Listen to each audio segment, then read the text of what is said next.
বিসমিল্লাহির রহমানির রহিম।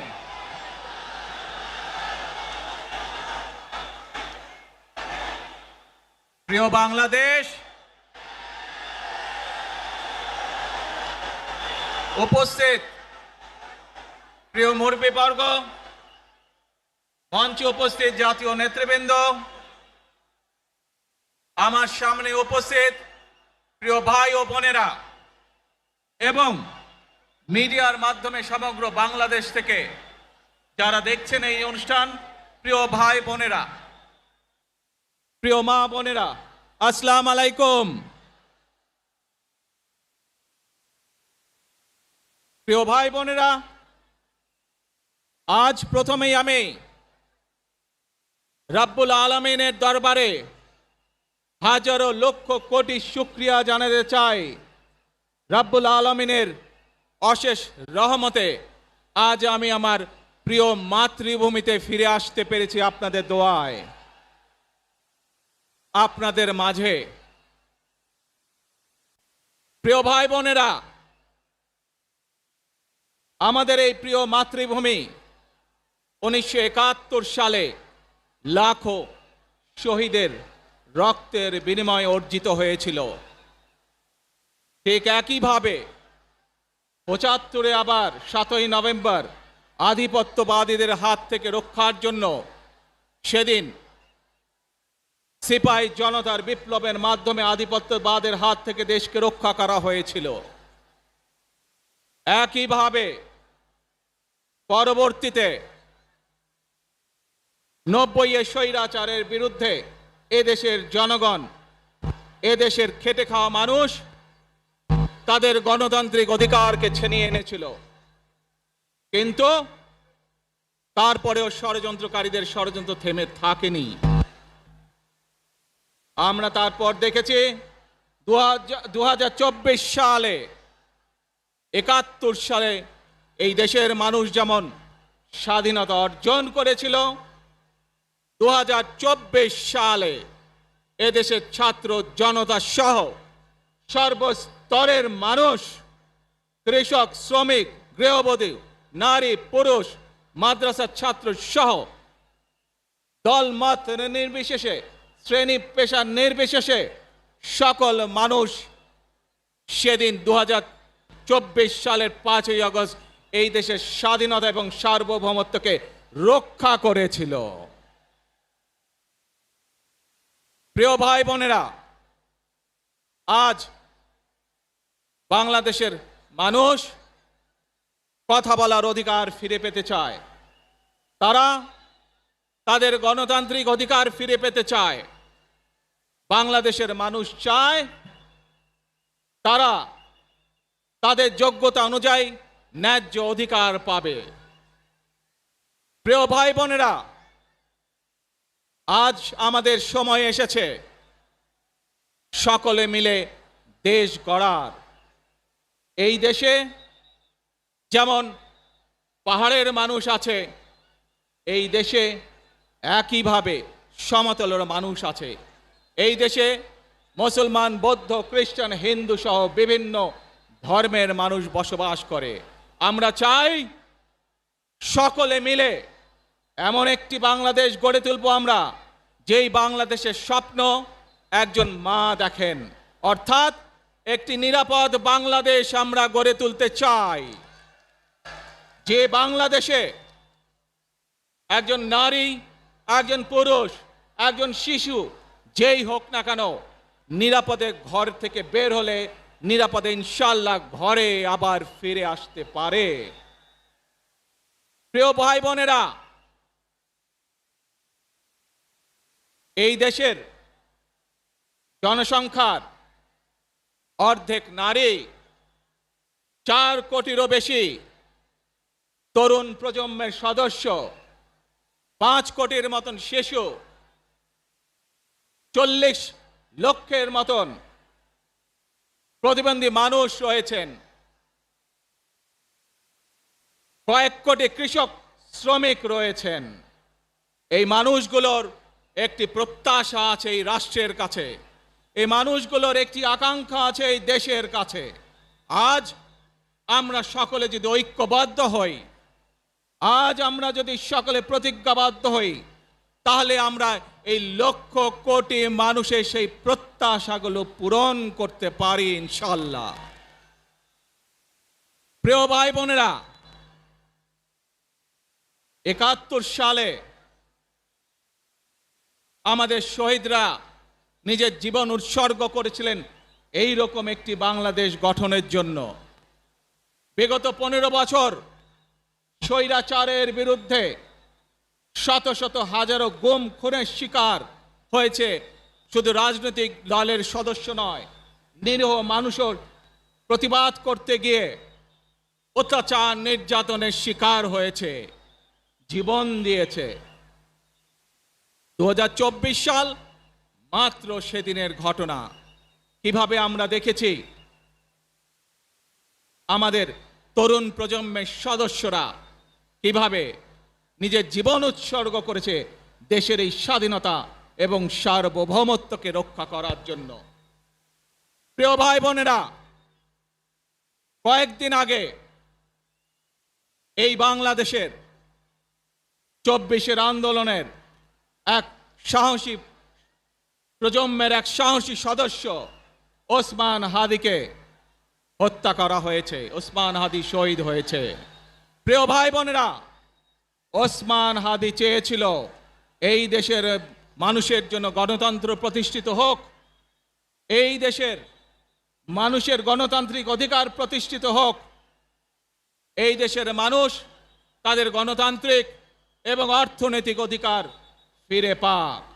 আজ 24-এর আন্দোলনে যারা শহীদ হয়েছেন, ওসমান হাদি সহ ৭১-এ যারা শহীদ হয়েছেন, বিগত স্বৈরাচারের সময় বিভিন্নভাবে খুন গুমের শিকার হয়েছেন, এই মানুষগুলোর রক্তের ঋণ যদি শোধ করতে হয়, আসুন আমরা আমাদের সেই প্রত্যাশিত বাংলাদেশ গড়ে তুলব, যেখানে আমরা সকলে মিলে কাজ করব, যেখানে আমরা সকলে মিলে আমাদের প্রত্যাশিত বাংলাদেশকে গড়ে তুলব। প্রিয় ভাই বোনেরা, বিভিন্ন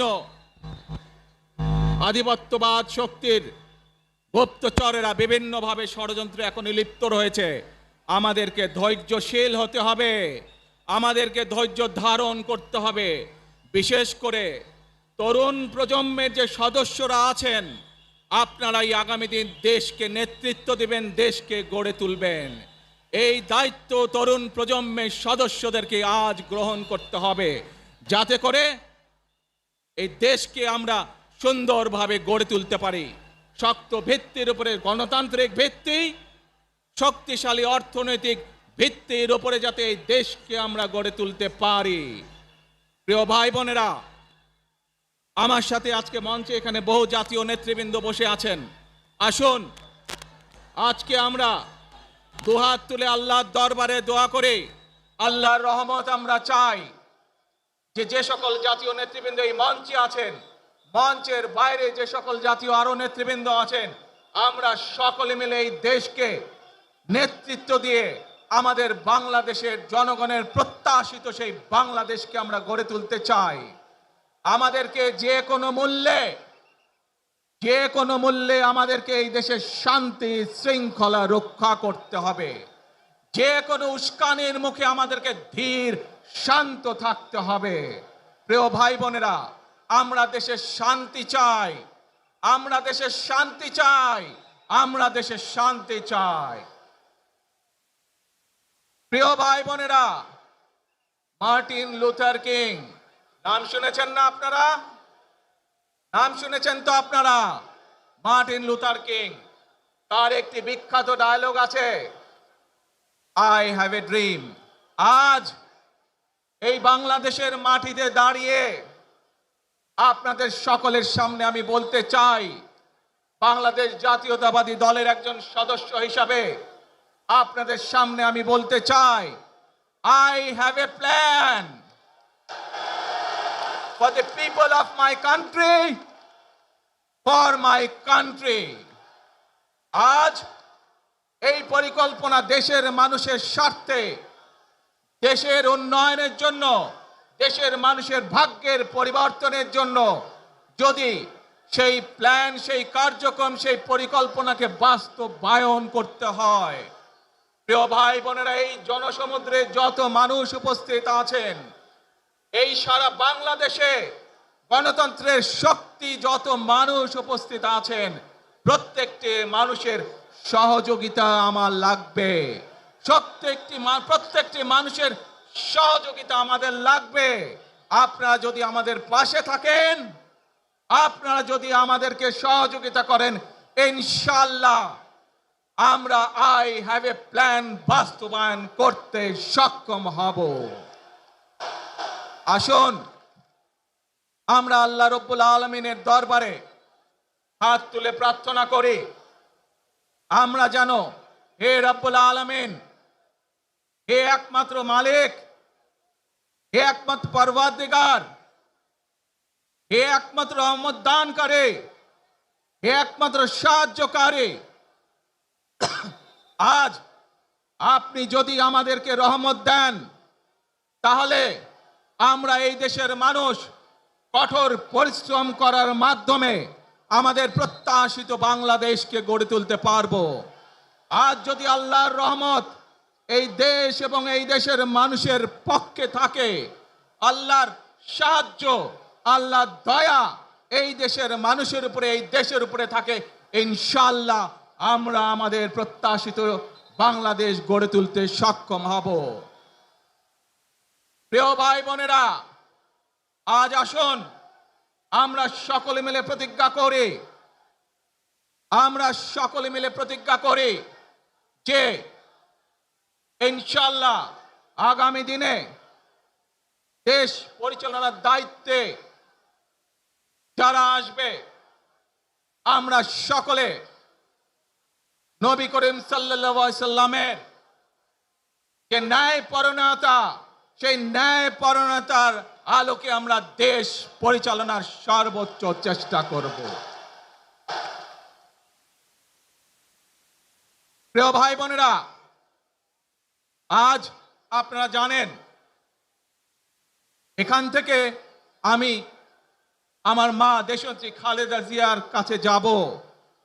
একটি মানুষ, যে মানুষটি এই দেশের মাটি, এই দেশের মানুষকে নিজের জীবনের থেকেও বেশি ভালোবেসেছেন, তার সাথে কি হয়েছে আপনারা প্রত্যেকটি মানুষ সে সম্পর্কে অবগত আছেন। সন্তান হিসাবে আপনাদের কাছে আমি চাইবো, আজ আল্লাহর দরবারে আপনারা দোয়া করবেন যাতে আল্লাহ ওনাকে তৌফিক দেন, উনি যাতে সুস্থ হতে পারেন। প্রিয় ভাই বোনেরা, সন্তান হিসাবে আমার মন আমার মায়ের বিছানার পাশে পড়ে আছে সেই হাসপাতালের ঘরে, কিন্তু সেই মানুষটি যাদের জন্য জীবনকে উৎসর্গ করেছে, অর্থাৎ আপনারা এই মানুষগুলোকে, যাদের জন্য দেশনেত্রী খালেদা জিয়া জীবন উৎসর্গ করেছেন, নিজের জীবন, সেই মানুষগুলোকে আমি কোনোভাবেই ফেলে যেতে পারি না। এবং সেজন্যই আজ হাসপাতালে যাবার আগে আপনাদের প্রতি সহ টেলিভিশনগুলোর মাধ্যমে যারা সমগ্র বাংলাদেশে আমাকে দেখছেন, আপনাদের সকলের কাছে কৃতজ্ঞতা প্রকাশ করার জন্য আজ আমি এখানে দাঁড়িয়েছি আপনাদের সামনে।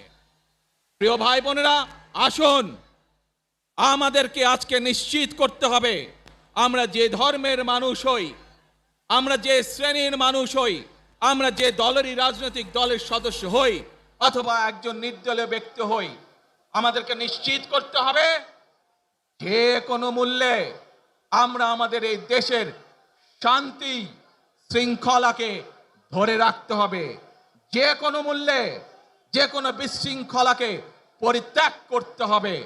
যে কোনো মূল্যে আমাদেরকে নিশ্চিত করতে হবে যাতে মানুষ নিরাপদ থাকতে পারে। শিশু হোক, নারী হোক, পুরুষ হোক, যে কোনো বয়স, যে কোনো শ্রেণী, যে কোনো পেশা, যে কোনো ধর্মের মানুষ যেন নিরাপদ থাকে, এই হোক আমাদের চাওয়া আজকে। প্রিয় ভাই বোনেরা, আসুন প্রিয় ভাই বোনেরা, সবাই মিলে আজ আমরা প্রতিজ্ঞাবদ্ধ হই, সবাই মিলে করব কাজ। জোরে আরো, সবাই মিলে করব কাজ, কর্মমদের বাংলাদেশ। ইনশাআল্লাহ আপনাদের সকলের কাছে দোয়া আছে, আবারও সকলকে যে কোনো মূল্যে দেশে শান্তি শৃঙ্খলা রক্ষার আহ্বান জানিয়ে যে কোনো বিশৃঙ্খলাকে পরিহার করে ধৈর্যের সাথে মোকাবেলা করার আহ্বান জানিয়ে আমার বক্তব্য শেষ করছি। আবারও আপনাদের কাছে কৃতজ্ঞতা প্রকাশ করছি আজকে আমাকে এইভাবে বরণ করে নেওয়ার জন্য। আল্লাহ হাফেজ। বাংলাদেশ জিন্দাবাদ, বাংলাদেশ জাতীয়তাবাদী দল জিন্দাবাদ। আসসালামু আলাইকুম।